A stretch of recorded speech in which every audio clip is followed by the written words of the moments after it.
Salam sejahtera Bapak, Ibu, serta saudara-saudari semua. Untuk mengawali renungan tentang firman Tuhan pada hari ini, mari kita bersatu di dalam doa. Tuhan Allah Bapa di sorga yang melebihi segala akal, hati, dan pikiran kami umat manusia, berfirmanlah kepada kami sebab kami bersedia untuk mendengar, dan oleh pertolongan Roh Kudus mampukan kami agar boleh melaksanakan firman-Mu itu dalam hidup kami sehari-hari. Hanya dalam nama Tuhan Yesus kami berdoa kepada-Mu. Amin.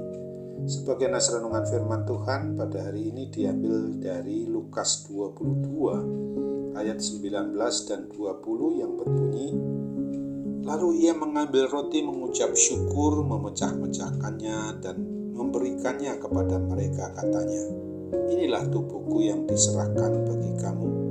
Perbuatlah ini menjadi peringatan akan aku.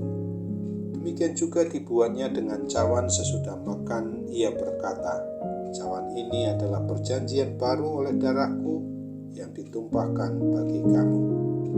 Sebagai tema yang diangkat dari nas renungan kita adalah keluarga yang mau bersyukur diberkati Tuhan. Sejak awal bulan hingga akhir bulan Oktober 2023 ini, ada banyak denominasi gereja telah menetapkannya sebagai bulan keluarga. Pada bulan keluarga yang kita peringati pada bulan Oktober ini, maka kita sebagai jemaat maupun umatnya semua diingatkan untuk meyakinkan diri bahwa komitmen yang telah kita ungkapkan maupun yang telah kita katakan di hadapan Tuhan di dalam membina hidup di persekutuan keluarga sungguh-sungguh sudah kita lakukan dalam kasih Tuhan. Pada waktu kita menerima sakramen perjamuan kudus, maka kita bersama-sama untuk memperingati hari kasih sayang Tuhan yang sudah sedang dan akan terus kita hayati, bahwa Dia telah menyerahkan diri untuk menjadi korban penebusan untuk membebaskan kita dari kuasa dosa atau kuasa kematian kekal dengan rela mati terkutuk di atas kayu salib. Di malam sebelum Dia yang Maha Adil itu ditangkap dan diadili secara tidak adil itu, Ia dihukum dengan disalibkan di atas kayu salib di Bukit Golgota. Dia mati terkutuk menggantikan kita umatnya. Dengan kasih yang begitu besar itu, Tuhan Yesus telah melayani baik para muridnya dulu maupun juga kita di masa kita sekarang ini, mengenang bagaimana dalam perjamuan malam itu Tuhan Yesus berfirman bahwa roti yang dipecah-pecahkannya itu adalah merupakan tubuh dari Tuhan Yesus sendiri yang dijadikan korban, dan anggur yang dituangkan pada cawan atau piala berkat itu adalah simbol akan darah Tuhan Yesus yang diteteskan, dicurahkan tetes demi tetes darahnya adalah sebagai tanda simbol tentang nyawanya yang dicurahkan, yang dikorbankan untuk seluruh umat manusia di dunia ini. Pada waktu kita sungguh-sungguh mau menghayati tentang peristiwa itu, dengan demikian berarti bahwa kita minum maupun makan tentang apa yang diibaratkan, disimbolkan tentang tubuh dan darah Kristus sendiri, agar kita sungguh-sungguh menghayati bahwa apa yang dilakukannya sekali untuk selama-lamanya di atas Bukit Golgota itu sendiri adalah mengenang bagaimana Dia sebagai anak domba yang tak bernoda dan tak bercacat, yang fungsinya untuk menguatkan, untuk meneguhkan iman percaya kita, yang akan menyuci kuduskan kita senantiasa dari segala dosa dan kesalahan kita, umat manusia yang dikasihi dan disayanginya. Maka barang siapa yang percaya, imaninya dan hidup di dalam kebenaran firman Tuhan itu, dia akan sampai kepada kepada kehidupan yang kekal sebagaimana yang dijanjikan oleh Tuhan Yesus sendiri.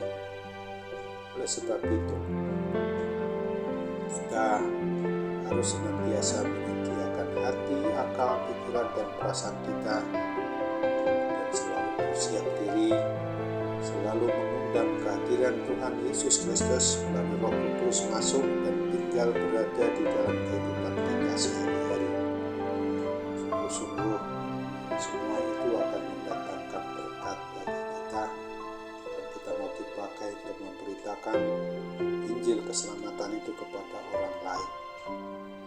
Ketika kita juga begitu sungguh-sungguh mau berbuat dalam hidup ini sesuai dengan apa yang dikehendakinya, maka itu akan mendatangkan berkat bagi kita sebagai pribadi maupun sebagai keluarga yang sungguh merasakan juga Allah sedang dan akan terus diberkati oleh Tuhan. Akan tetapi apabila kita yang selalu mau ikut sakramen perjamuan kudus, tetapi hidup kita masih tetap saja tinggal di dalam dosa dan kesalahan kita tanpa pernah mau bertobat, maka sakramen perjamuan kudus itu tidak akan mendatangkan berkat bagi kita, malah justru akan mendatangkan kutuk bagi orang yang mengeraskan hati dalam dosa kesalahannya.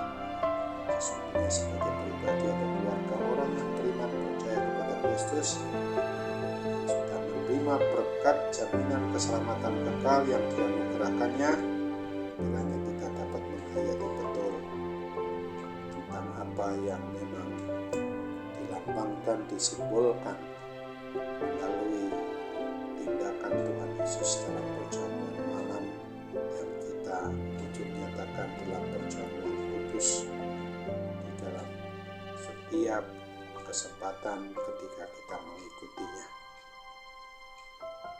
Kiranya melalui kebenaran firman Tuhan yang boleh mengingatkan kita, dituliskan dalam 1 Korintus 11 ayat 28-29 ini mengingatkan kita kembali tentang apa yang kita harus perbuat ketika kita memang menghayati tentang pengorbanan satu-satunya dan sekali untuk selama-lamanya di atas kayu salib di Bukit Golgota itu.